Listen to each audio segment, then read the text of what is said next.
Egypte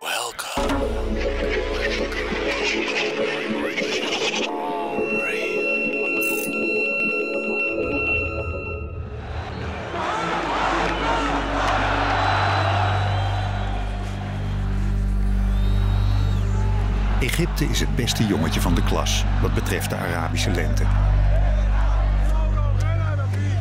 In slechts 2 weken kregen de Egyptenaren het voor elkaar dictator Hosni Mubarak tot aftreden te dwingen. For the first time in Egyptian history, from Pharaoh till now, Egypt had a genuine revolution. Dit najaar komt er een nieuwe regering en dus een nieuwe politiek. Dat zal gevolgen hebben voor de hele regio. Want Egypte heeft 1 hele belangrijke buur. En dat is Gaza. De Palestijnse Gazastrook is door Israël officieel uitgeroepen tot vijandelijk gebied. So all what Israel is taking against Gaza, it's against the people, against the community. They don't punish Hamas. De grenzen van Gaza zijn dicht. Israël isoleerde het gebied nadat Hamas aan de macht kwam. Egypte deed onder leiding van Mubarak ook de grens dicht. En sinds 2007 wordt alleen het hoogst noodzakelijke toegelaten van en naar Gaza.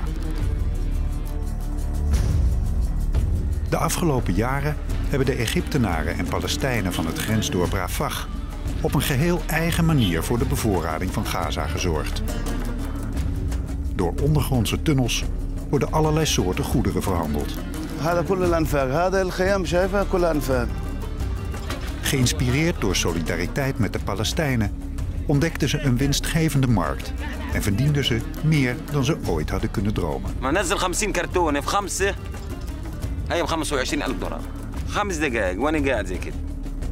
De grote vraag is nu wat er gebeurt wanneer een nieuw gezag in Egypte anders gaat denken over deze grens. Welke invloed zal het politieke spel van Egypte, de Verenigde Staten, Europa, Israël en Hamas hebben op het dagelijks leven in het grensdorp Rafah?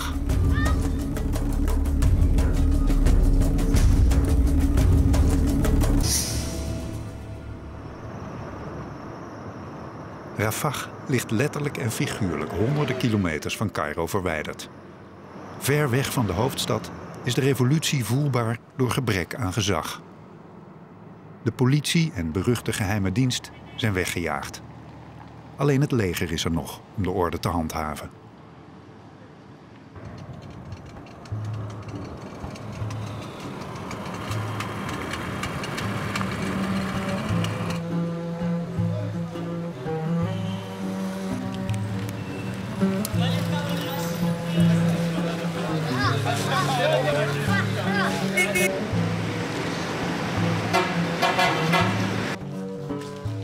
وين اماني؟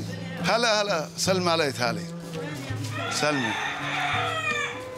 هوبا سلمي هوبا حبيب خالو انت؟ اوكي؟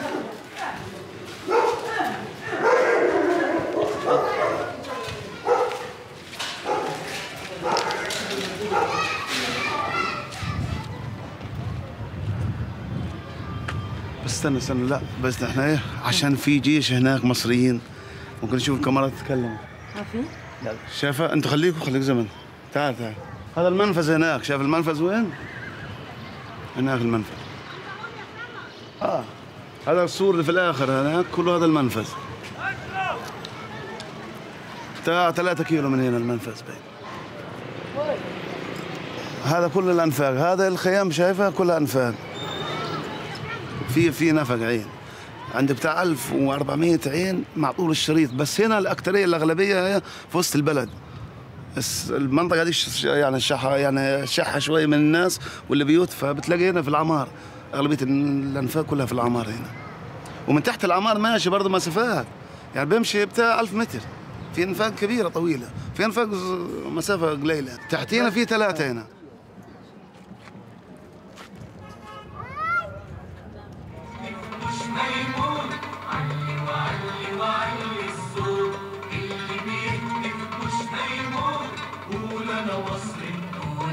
الأنفاق في غزة اتحولت لظاهرة بشكل حقيقي بعد اتفاقية المعابر في 2005 واللي في الحقيقة بدل ما تسهل مسألة دخول الأفراد ودخول السلع ودخول المعدات إلى قطاع غزة، سواء من الضفة الغربية أو سواء من مصر أو سواء من إسرائيل، هي خلت الموضوع أصعب.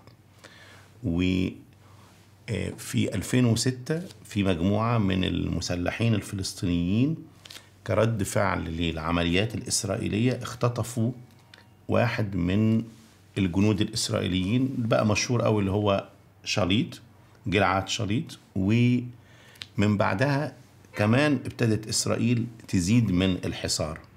المسألة بقت أصعب أكتر وأكتر في 2007 لما حماس سيطرت على قطاع غزة.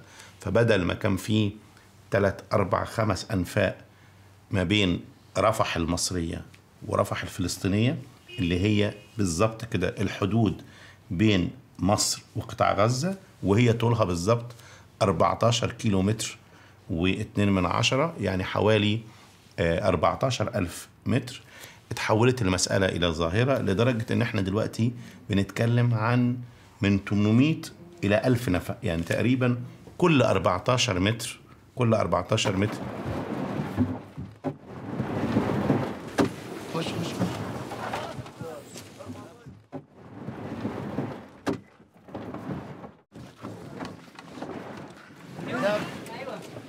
هجاي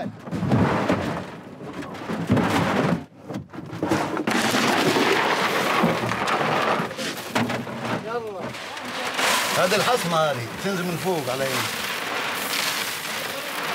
الورديات على طول شغاله، وقلبات بيجي اللودر يشيلوا ويبعث ودع على غزه، يبيع للناس الغلاب اللي هناك عشان بناء. في عشان البنى وتعمر. طب يلا عديهم هات الشيات عشان تشوف كيف الحال. بروح لغزه وبرجع ثاني. بس الناس كمان بتجي مع الناس اللي بيجوا بروحوا هذا لهم اهاليهم مصالح شيء حبايب. دول بياكلوا عيش، بيجيبوا ضرام بياكلوا عيش عشان عندهم عيال. يا ابوي طارق هو يحكي معي. هذا بيحكي على الثاني اللي بيسحب في نفس الخط على اخر. لا فش اسحب.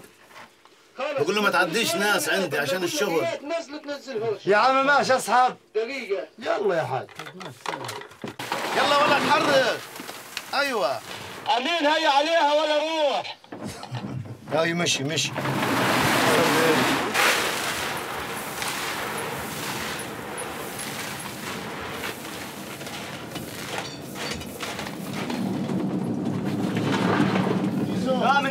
منتبه يا ابن عم.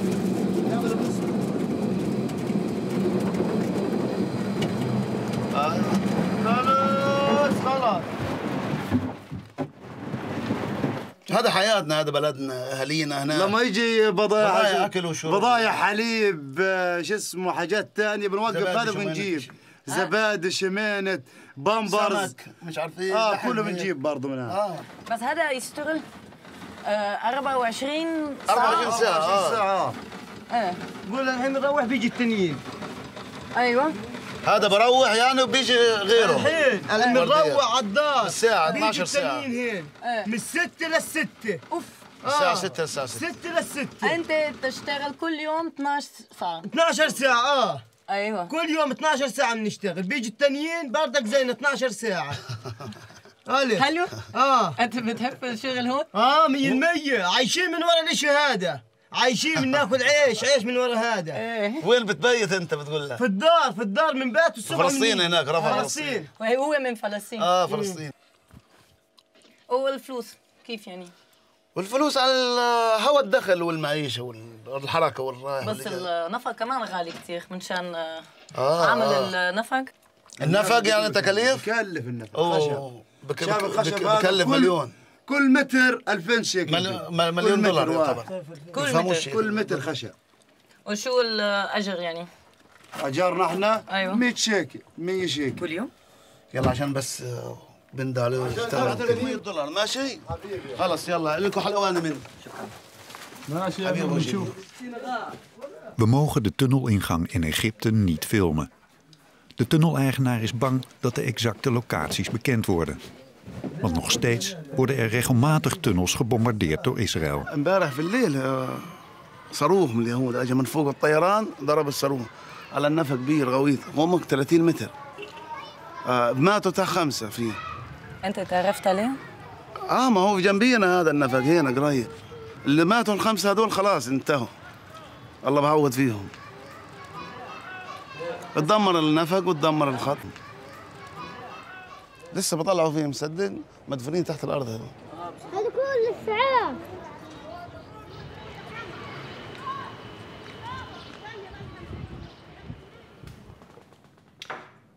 The siege exists in a number of ways, and we tend to focus mistakenly mostly on the humanitarian aspect, which is very important, but it's not the only one. Let me say something about the humanitarian aspect. After 2007, Israel tightened the siege even further so that raw materials could not come in and out. And so we already have seen the agricultural sector decimated.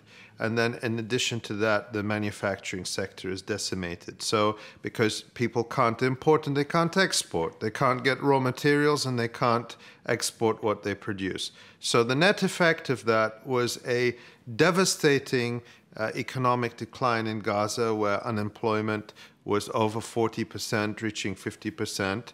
And a result of that, a hugely increased reliance of the population on humanitarian aid. Now, we're not talking about a drought or a tsunami or an earthquake. We're talking about the deliberate impoverishment of the people and increasing their reliance on humanitarian aid, and then Israel imposing even more restrictions on humanitarian aid. So it creates the siege creates forced dependency, and then Israel used aid as a further weapon of political control. And this, I stress, is with the complicity. I think it's very important to stress the complicity of the so-called international community and the European Union, who, instead of insisting on ending the siege so that the economy would function, would simply push for more humanitarian aid.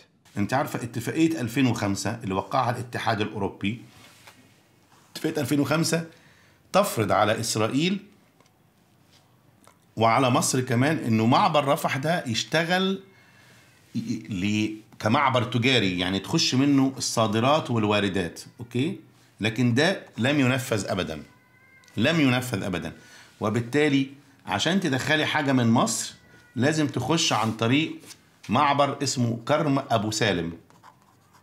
اوكي؟ كرم ابو سالم ده اسرائيل ساعات بتقفله بال10 ايام متصله. فمثلا عندك ايام الحرب على غزه في نهايه 2008 وبدايه 2009، اوكي؟ كان في بتشوف انت مساعدات جايه من هولندا ومن امريكا ومن بريطانيا ومن بقيه الدول العربيه لقطاع غزه عشان الناس بيموتوا هناك من كانت اسرائيل بتمنع دخولهم لحد ما المواد الغذائيه دي تفسد، يعني تنتهي الصلاحيه بتاعتها، فيضطروا يعدموها، يعني يرموها لانها خلاص انتهت الصلاحيه. تعرفي مثلا منتجات الالبان لها وقت للصلاحيه، expiry date والحاجات دي، فكان بيستنوا لحد ما تبوظ خالص. فكمان ده خلى الانفاق هي المصدر الرئيسي لكي يبقى اهل غزه على قيد الحياه.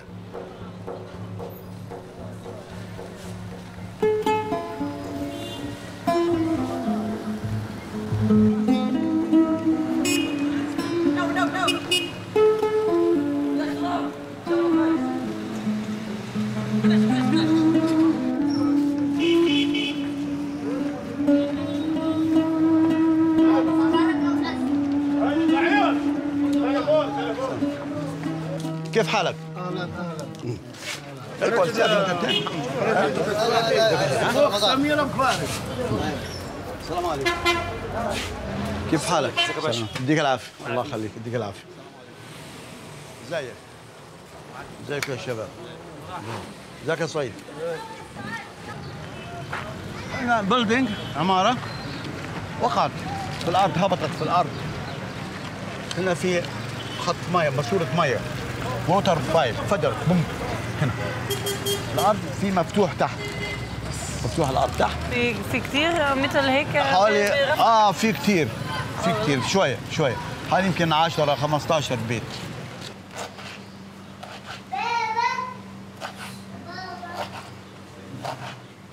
ده كان في ناس هنا بس مشوا لانه الانفاق اثرت الارضيه فاضيه، فصارت هي تنزل بالبيوت، ونفس بيتنا كده بس احنا يعني رممنا فيه شويه.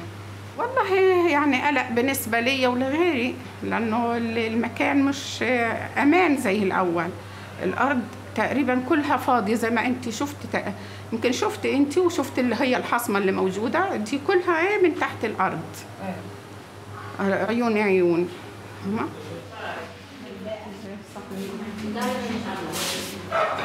يا عم تجاي، بس خلي بالك من الطبق. السلام عليكم. وعليكم السلام. عندي 5 أولاد. 5 أولاد أو 5 بنات. و5 بنات. والشغل؟ نعم. هن الشغل الولد؟ لا ما فيش شغل، والله الشغل صعب شوية بالنسبة للشغل. تعليم بس شغل ما فيش.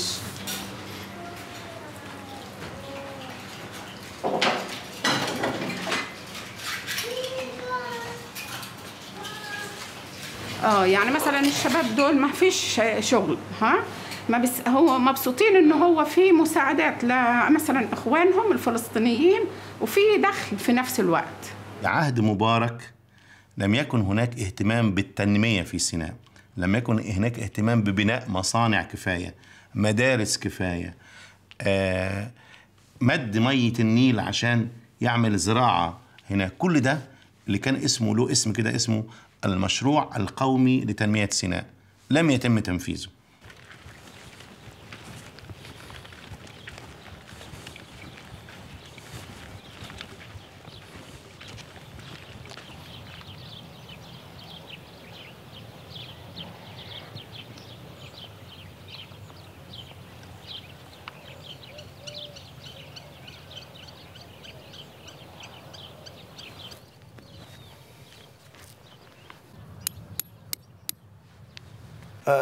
التجارة مع العصافير 100%، بنصيد عصافير هنا الحمد لله. بصيدها انت مجهودي بتعبي، ما بدفعش مصاري، بصيدها وباخدها معايا على فلسطين وببيعها وبسوي مثلا $100 $200 بصرف على اولادي. يعني كسب مشروع وكسب حلو وكسب حلال الحمد لله، والطير من ربنا بيجي الرزق.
مين اللي ضربه؟ اليهود؟ اسرائيل؟ اسرائيل.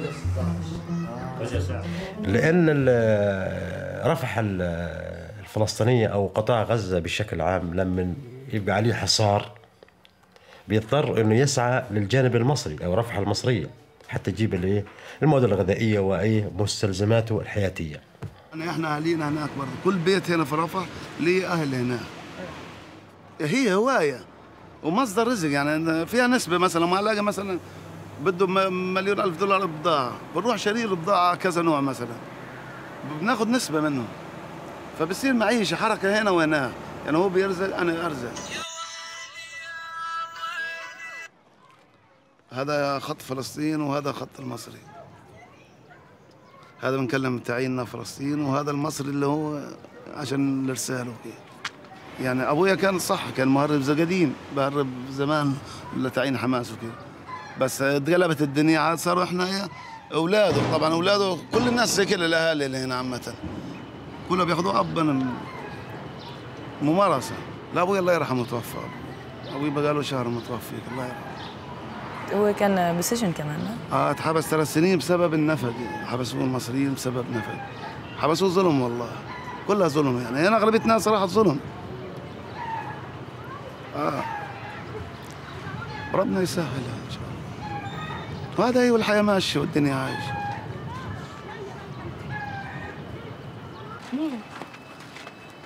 مرحبا خال.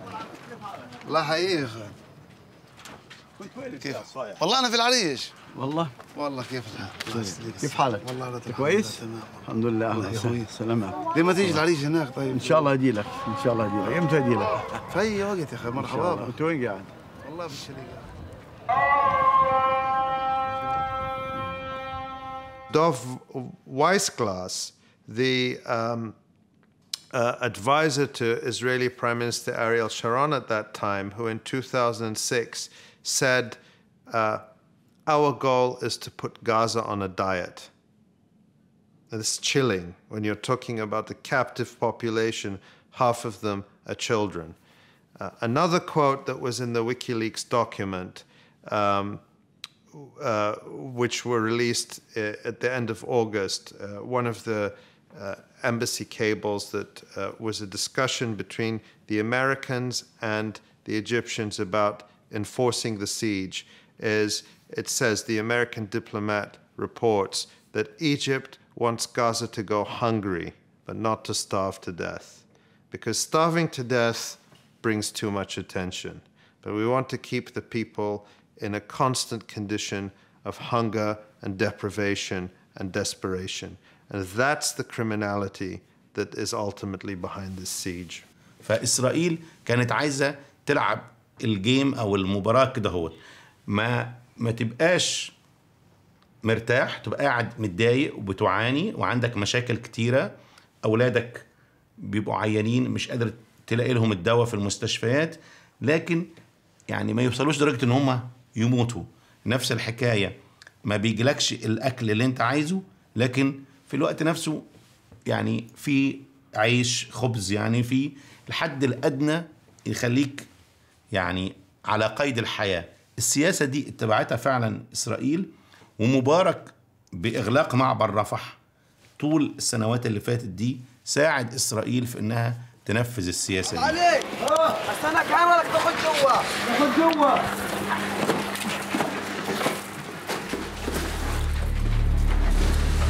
عليك عليك على النار. لا 8 يومين. ترجيع ضروري.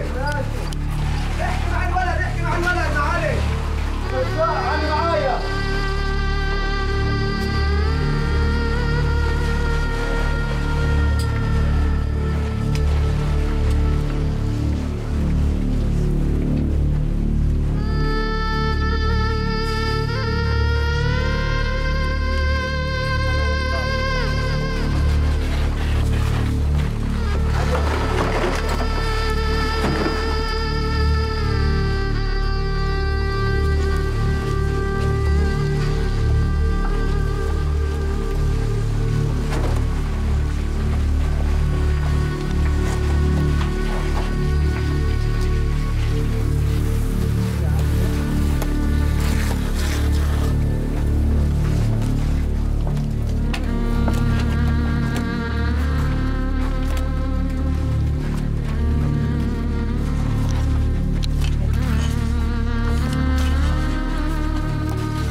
كل هالبضاعة اللي بتشوفوها هذه في السوق إن كان المكن ومشرب وملبس كلها عن طريق الأنفاق، تيجي عن طريق مصر.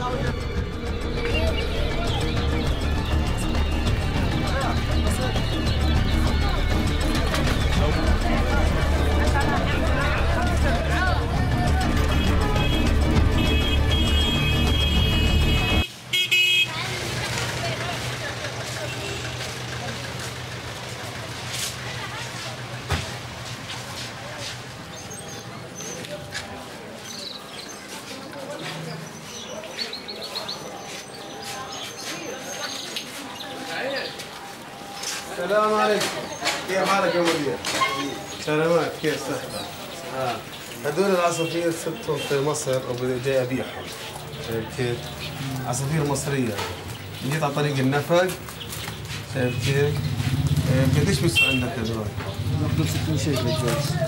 تمام، فيش مشكلة، 60 ماشي ولا خذهم، عاد انت رجعهم مكانهم الحين.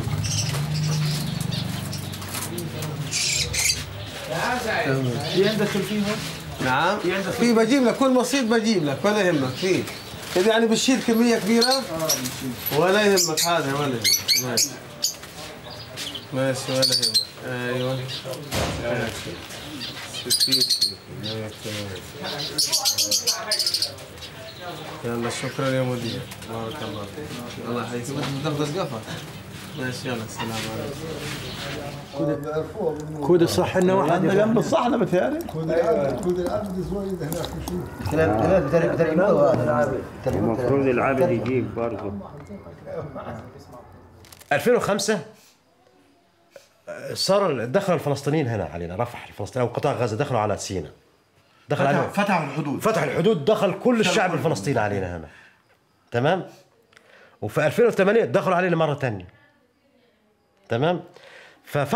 فكرت الحكومه المصريه بان بدل ما هو 1.5 مليون يدخل علينا، احنا نحاول ان ايه؟ ندخل ليهم الحاجات. لان اخطر، حتبقى في خطوره لما يدخل علينا 1 مليون او 2 مليون على سيناء، حيلتهم الاخضر واليابس. وده احنا جربناه. تبقى مشكله كبيره. قال لك ايه الحكومه المصريه؟ احنا بدل ما يبقى في حصار على الشعب الفلسطيني في قطاع غزه ويدخل علينا 1 مليون او 2 مليون على سيناء هنا، تحصل فيه مشاكل امنيه ومشاكل غيرها، لا احنا نسمح بطريقه غير مباشره للانفاق ان الحاجه تصلهم. وده موضوع على فكره المواد الغذائيه. بس الجانب المصري كان بيعمل نفسه مش شايف، طالما انه اللي بيخش من الانفاق دي اكل وشرب وادويه، اوكي؟ لكن كان بيمنع 3 حاجات: تهريب الاشخاص الخطرين اللي ممكن يعملوا عمليات مسلحه، الحاجه الثانيه تهريب الاسلحه والذخائر، الحاجه الثالثه انه تخش سيارات او اجهزه يمكن استخدامها استخدام عسكري، اوكي؟ وده كان باتفاق او كان بتفاهم بينها وبين اسرائيل.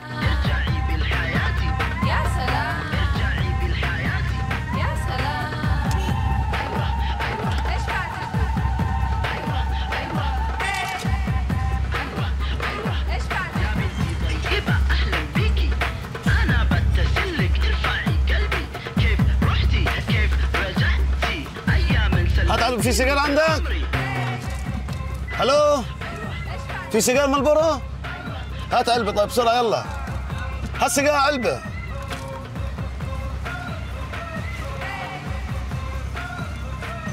واحد كيلوباترا، 1 كيلوباترا هي.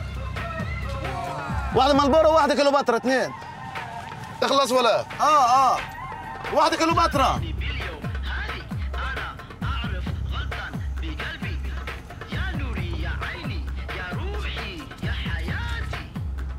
مظبوط هي؟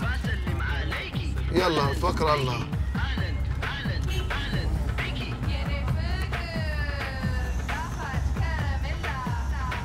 بعد الثورة هنا البوليس حاول يمنع الثورة، والمتظاهرين طلعوا وفضلوا واقفين قدامه، والبوليس كله وقع. الشرطة في مصر كلها انهارت، كولابست، وانهارت كمان في شمال سيناء في المنطقة الحدودية.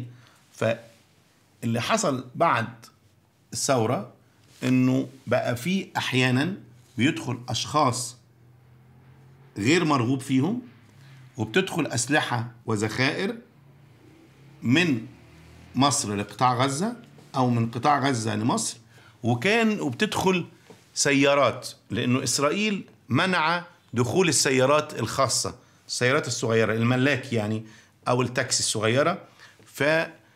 فاستغل الوضع الأمني ده وضعف الشرطة، فبقى بيخش دلوقتي من الأنفاق 3 حاجات ما كانتش بتخش قبل كده: عربيات، سيارات، أسلحة، وأشخاص كانوا ممنوعين من الدخول لملاحظات أمنية عليهم هنا أو هنا. هذه وديها فلسطين، هذه السيارة هذه. السيارة جديد. جديد 2011 هذا كله جديد. طب ليبيا الناس بتجيبها من ليبيا، بيشتروها من غادة وبيجيبوها على هنا. عادي ورقة معها تربك كله تمام 100%. بقية هون ممنوع عاد خلاص كده. احنا الورق هذا بناخده نسجله هناك فلسطين، عنده تعيين حماس. بنحجز مثلا 100 سيارة، بنقوم محوشهم مرة واحدة، بنقوم معدينهم 100 سيارة. زي دول الحين مسكرة. الحين لما خلصوا موضوع السيارات يلموا العدد يقوموا فاتحينه مرة واحدة، بخلوه 3 ساعات بس. شوف نفق كبير ضخم، بس بخلوه 3 ساعات. بعد 3 ساعات يعدوا السيارات يقوموا مقفلينه تاني. وقديش الفلوس يعني؟ دولار كثير. يعني هذه قد ايه؟ ب 22,000 دولار ثمنها هنا. هناك تروح هناك توصل 35,000 دولار. شايف الفرق كيف؟ في يعني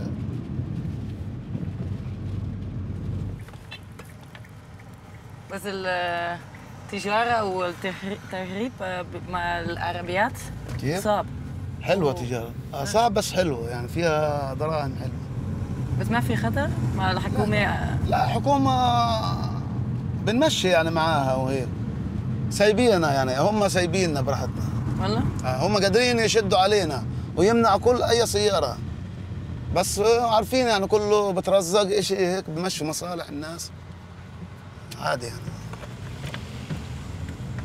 يعني أنت لازم تحكي مع الحكومة من مصر ومن فلسطين؟ أيوة. أنت تعرفت عليكم كلهم؟ مظبوط.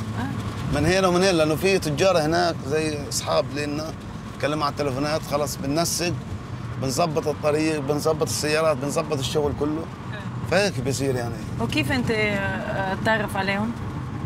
أنا بروح لهم هناك، هم بيجوا علينا هنا، في تنسيق بين بعضنا. من قبل يعني؟ من تعيين حماس من جوا. معرفة قديمة يعني.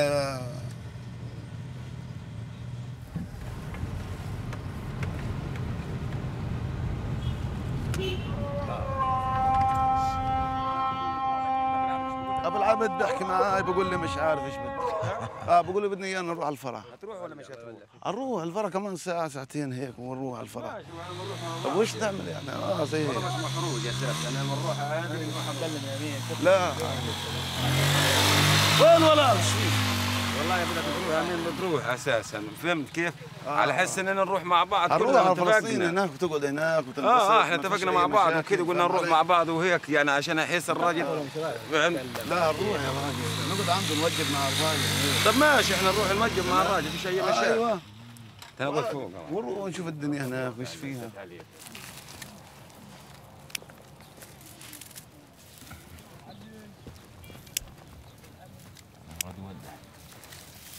هات ورقة من وين؟ هات ورقة من هي الكرتونة هذه. هنا النفق مشغل أكم شاب، مشغل 30-40 شاب من عيلة. شوف 30 شاب أكم حيل عنده. لما أجي أنا أهدم هذا وأشرد هذا الكل اللي حوالي، استفدتيش أنا. لكن لما أفتح هذا هذا يشتغل وده يشتغل وده يشتغل، بخافوا علي. وربنا بكرمنا على ريحهم. أحسن من أول 100%. الوضع بعد الحكومة الحمد لله، يعني اللي احنا فيه دلوقتي ده نعمه من عند ربنا. فلوس وحياه والناس صارت تحب بعض وفيش مشاكل، فيش ايا كان، والجيش ماسك معنا تب 100%، فيش اي مشاكل.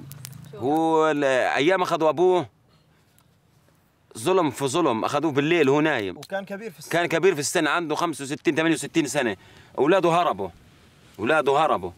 الراجل كبير طبعا ما يهربش، راجل كبير اخذوه ايام من الدوله، اخذته عذبته وودوه على بورسعيد، قعد 3 سنين. تاخذ من البيت، اخذوه من البيت واتحبس ظلم.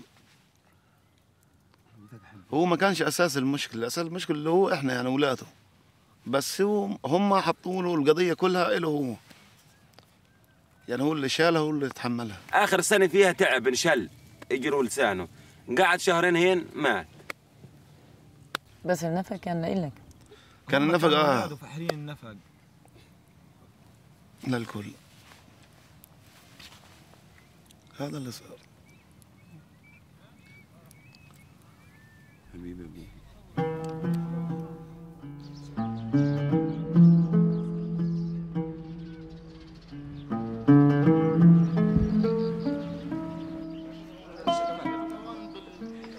بس 100% والله يعني تمام.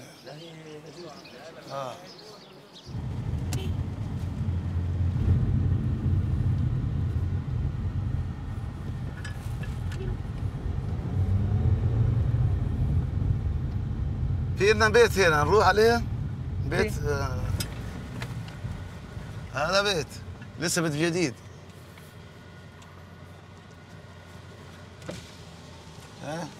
معلمين كيف الاخبار؟ الله ينور.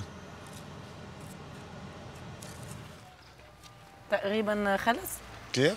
تقريبا خلص البيت؟ وتشطيب الحين البيت، يعني خلاص كده على تشطيب، يعني كل 20 يوم بيبقى خلصان خالص. نظام حلو، مدخل زي فيلا هيك يعني مريح يعني.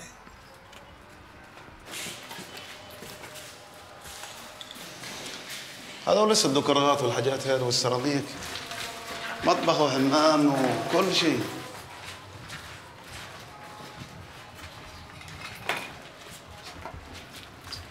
هنا هوا مريح، قاعدة مريحة، بتبقى هنا صالون قاعدة، بيجوا ضيوف حبايب هيك أصدقاء.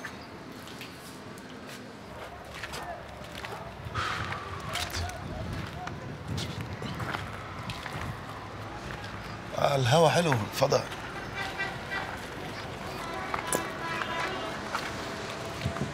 هذا كلها قنبز، من هنا كله قنبز لغاية الحدود. لا في تاني عائلات تانية، بس هنا تبع كله تبع واحد يعني، ابن عم ابن خال اخ كده. ايوه يا بخيت حبيبي يا حاج، بسرعة الحقني خف ايدها. ايوه هلا عم محمد. احنا هنا لما بشيل مشكلة كنا بنتجمع مثلا في مكان واحد، هنا في بيت هذا في بيت هذا، كله بيجيب ورقتين 3 5، تلاقي كل واحد معاه 2 و3، تلاقي 20 نفر في 20 30 بارودة. وشو صار يعني؟ بنطلع مثلا حملة على البدو، العرب البدو، في مشكلة معهم لازم بالقوة بنخلص حقنا بالقوة منهم. بس ما انت خلقت العنف، احنا برضه زي هيك يعني. العنف يولد عنف. حبيبي يا خال، وينك انت؟ الله. ايوه يا رافي، يا ما لا والله فاضي. تمام. هذا كستار روسي، كستار. وفي امزق منه اللي ام 16، في ام 16 سمراء بناطوره بكله بقناص رهيب، ارهب من هيك. وفي الوقت الحالي لازم اكون معي سلاح. كل اهل البلد لازم، مش انه بتتحارب الحكومه ولا تعمل ثوره ولا تعمل سياسه، لا ملهاش. شوف عمات الرفح ما بتاعش حاجه اسمها سياسه، بتدور ورا وين لقمه العيش والمصلحه والفلوس، بدور انه بس تشوف له ما لهوش في الحوارات هذه. رفح عامه. وين السلاح يعني؟ معكم؟ معانا شخصيا. معانا شخصيا، كلنا معانا شخصيا، بس مش هون يعني. لا مش هون، كل واحد في بيته، في بيته مدسوس، زي البس سجاير ترميه في الدولاب هنا عادي. بس لما تصير شط وربط حكومه يعني بيظهرش الا للضروره يعني، لا مش في فرح بجامل بتاع فرح مش عارف ايش، بعمل بكون رايق شارب سيجارتين حلوين، بروح اضرب الاسبرين، بعمل ايه واجب للناس وبتاع وبس.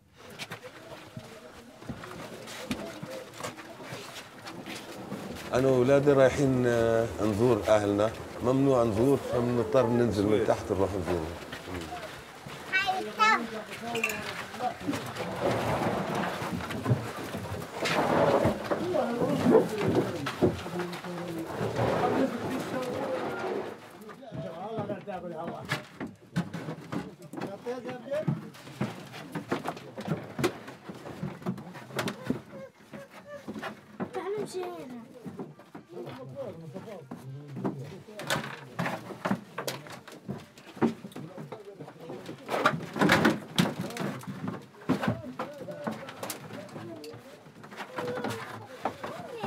يلا يا نني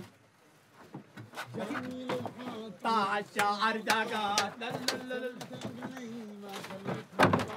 والله غير السفر مش معروف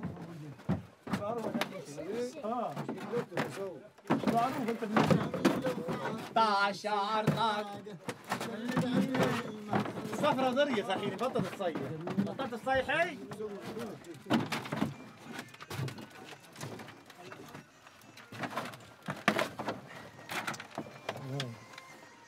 جميلة وحاط عالشعر طاقة سلمت عقلي ما كانت في طاقة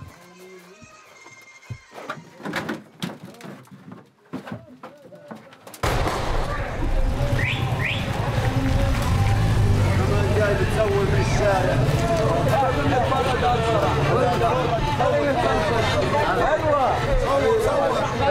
ابد يا اولاد ابد يا اولاد من وين انتم؟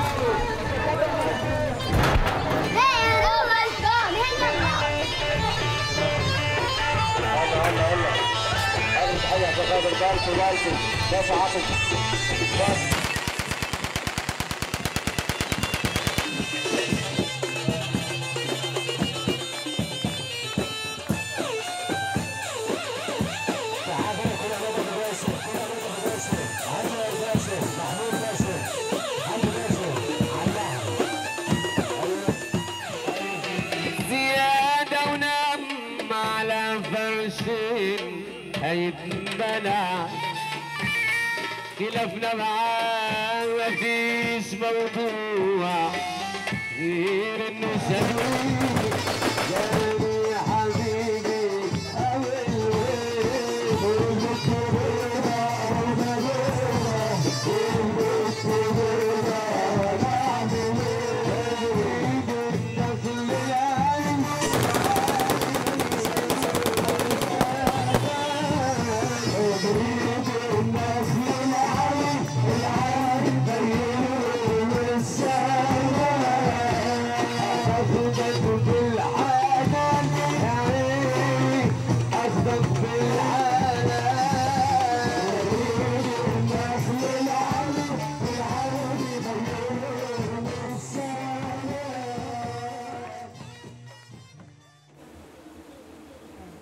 المعبر كله كلام فاضي، ما فيش. المعبر كله كلام فاضي، يعني دعاية بس المعبر. أما المعابر كلها قافلة، ما بتدخلش حاجة إلا الحاجات يعني 5% من الحاجات الإنسان بس، والباقي كله بيعتمدوا على الأنفاق من مصر لقطاع غزة. شو رايك؟ راح يغير شيء هون؟ لا ما فيش تغيير لسه. لا؟ لا ما فيش تغيير. بعد الثورة؟ بعد الثورة بدأ التغيير شوية بس أحسن من الأول. أحسن من الأول بس لسه كمان بده تغيير الوضع. كل ما إسرائيل تزود فتح المعابر على قطاع غزة كل ما الأنفاق بتقل على منطقة الحدود. كل ما إسرائيل تضغط جامد تضغط الحصار الأنفاق بتزيد. لو تم فتح العبور بشكل المعبر يفتح ليه؟ للتجار والافراد للافراد والتجاره لو احنا فتحنا المعبر للتجار والافراد حيبقى فيه تنشيط الاقتصاد. تمام. لو احنا فتحنا المعبر واصبحت البضائع بتعدي بشكل رسمي يكون في تنشيط اقتصادي لمصر لينا وليهم. انت لو تعديت بشكل رسمي حتاخذ ضرائب وجمارك وحيعود على الشعب المصري. نعم بالضبط. والحكومه المصريه. لكن لو البضائع اللي بتروح لفلسطين من تحت الارض الانفاق مش فيش ضرائب ولا جمارك، ما حدش يستفيد منها حاجه. حدش يستفيد منها. لكن احنا عايزين كل البضائع بتعمل مشاكل من مصر تيجي من مصر مشاكل بتعدي بشكل رسمي، الحكومه المصريه حتستفيد. صح، حتستفيد، الشعب هيستفيد. فمصر لازم تساعد اهل سيناء، مصانع، مزارع، فرص عمل، تعليم، معامله طيبه، علشان يرضوا ان هم يتجاوبوا في مساله اغلاق الانفاق.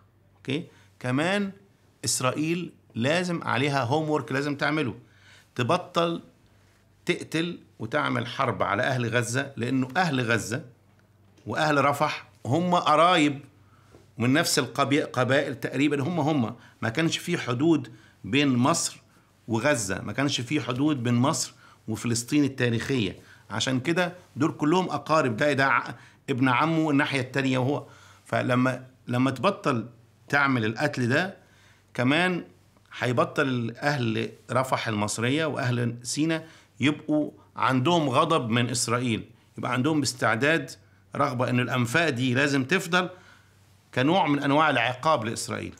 كل واحد في رفح عنده نفاق. اذا المعبر فتح شو ما عندك شغله؟ الانفاق ما بتوقفش اصلا. لا هي بدون تفرض يعني وقف. انا في الفكره عمرها ما بتوقف الانفاق، لان المعابر اساسا ما بتدخلش لا موتوسيكلات ولا في حاجات كثير ما بتعديش من على المعبر اصلا، ولا حتى كل البضائع. البضائع مش كلها اساسا بتعدي من على المعابر، في حاجات ممنوعه من المعابر، وفي انفار برضه ممنوعين من المعابر، فكله من عن طريق الانفاق. يعني مش هنروح فلسطين. والله بدنا عشوة حلوة نتعشى صبامين. بعد اللي فرمته في الطريق بدنا نروح العري. كيف القعدة والنظام؟ لا عالة. بس صلاة النبي يعني نخيل وبحر ودنيا وأرض، خلي بالك أرقى جو يمكن أقول لك في العالم هو جو سيناء. صحيح. والله يعني في حياة كده، حياة تانية.